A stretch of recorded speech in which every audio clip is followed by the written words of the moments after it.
मस्जिद बंदर परिसरात अनधिकृत कबूतरखाना सुरू असल्याचं समोर आलेलं आहे। नागरिकांकडून इथे कबुतरांना खाद्य टाकल्याचं समोर येत आहे। अधिक या सगळ्या संदर्भात जाणून घेऊया आपले प्रतिनिधी निखिल चव्हाण यांच्याकडून। निखिल, काय अपडेट्स आहेत? आता तिथली नेमकी परिस्थिती काय?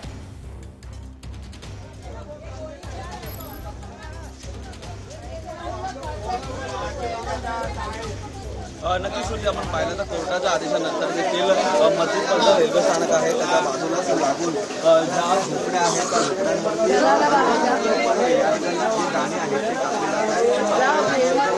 टाकले जात आहेत आणि याच ठिकाणी जे दाणे करण्यात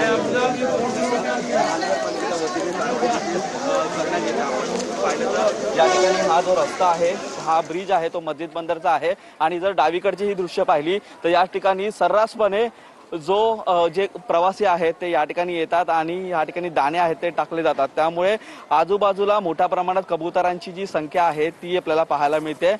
या ठिकाणी महानगरपालिकेला ही माहिती मिळतात।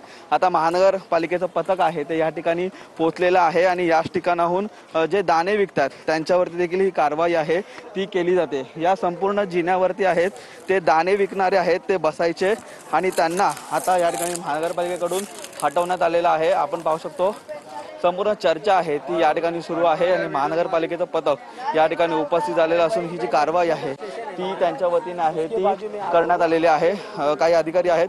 सर, काय कारवाई केली आता या ठिकाणी त्यांना? कारवाई कुठली काय नाही, आता इथं वॉच ड्युटी आम्ही ठेवतोय।